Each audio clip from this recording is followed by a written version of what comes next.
So the first time I shared the gospel with one of my friends, I was actually 11 years old. And my parents, I grew up in a church planting family, so we had just moved from Russia. So we were living in Russia for 2 years, and we were coming back, and my dad convinced my brothers and I to share the gospel with our best friend who we had left behind for 2 years. So we show up, and it's our first time being back with him, and I'm trembling, I'm scared. I've never really shared the gospel before, and my dad gave me the little booklet that just, you know, the simple gospel message. And so I'm sitting there and I'm like sweating and I'm just really nervous and just reading through those pages.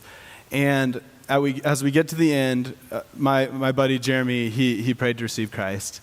And when I was 11 years old, and I just remember there was a sense of joy that I experienced in that moment that I had never experienced in my entire life. I had done a lot of fun stuff. Our family, we went on vacations a lot.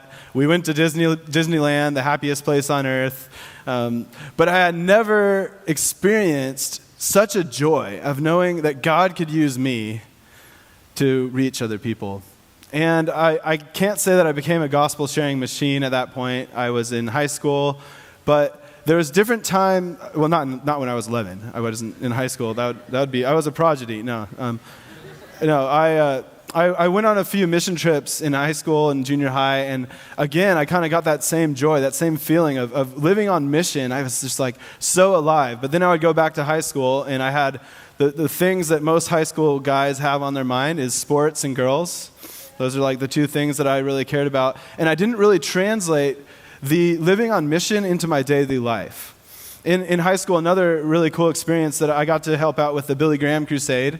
And it was out in Texas, and so they had a big Billy Graham crusade, and Billy Graham obviously shared a great message. He's he's not bad, but he shared a great message, and there's this whole family that came down, and I got to share the gospel with that family, and all those people came to know Christ.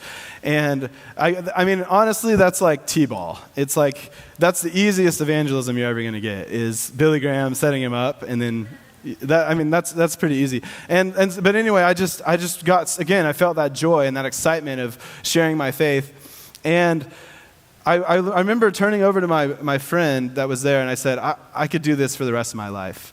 And I think that was kind of the beginning of my call to ministry. But again, going back to the world of high school, I just kind of got swept back up into doing life as usual. But it wasn't until I got to college where things began to really click. I got involved with a campus ministry called the Baptist Student Union, and I began to get mentored by this guy, and he began to share with us the importance of not just living part of your life for God, but living every part of your life for God. And the first verse that he had me memorize was 1 Corinthians 10:31. It says, "So whether you eat or drink or whatever you do it all for the glory of God." And my brother and I, my twin brother, he was my roommate at the time in the dorms, and even before that, he was my woo-mate. And we had a great time together.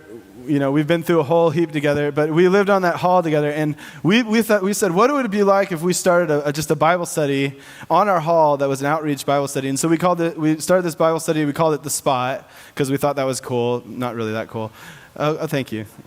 So it was like the spot to be, and we had we bribed people with free pizza, and we put posters everywhere. We bugged people on our hall. They got probably really annoyed of us inviting them. And we even went so far as we had community bathrooms. Any of you guys have those? Community bathrooms? Okay. Well, we even put the poster for the Bible study in the inside of the stall. So when the guys were going to the bathroom, they had to look at our Bible study poster.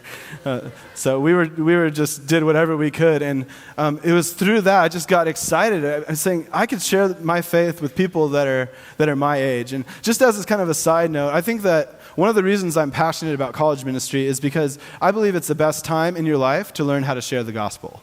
Because it's kind of like fishing in a stocked pond. Like, where else do 20,000 people come, and they're all searching? They're, like in that video, a lot of them, they don't know what they believe.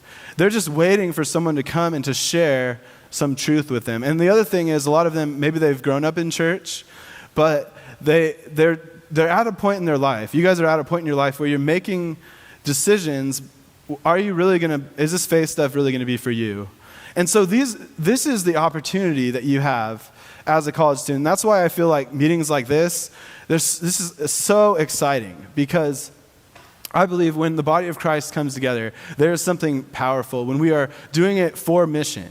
Not just to make ourselves feel good about ourselves, but we're doing it for a purpose and for a mission. And I think this is the start, possibly, of a revival here in the Buffalo area. So what I began to realize is that the real joy and the real excitement in life is, in the Christian life especially, is when we begin living on mission.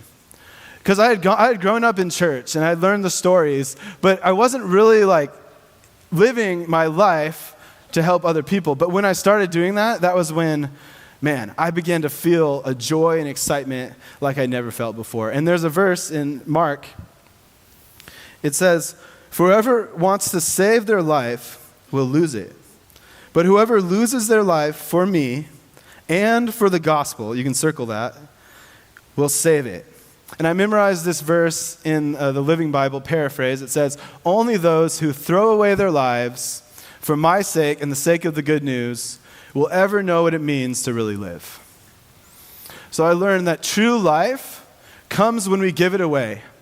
When we give it away for Christ and we give it away for the sake of the good news. And that's what I began to experience in my life when I began to live that way. But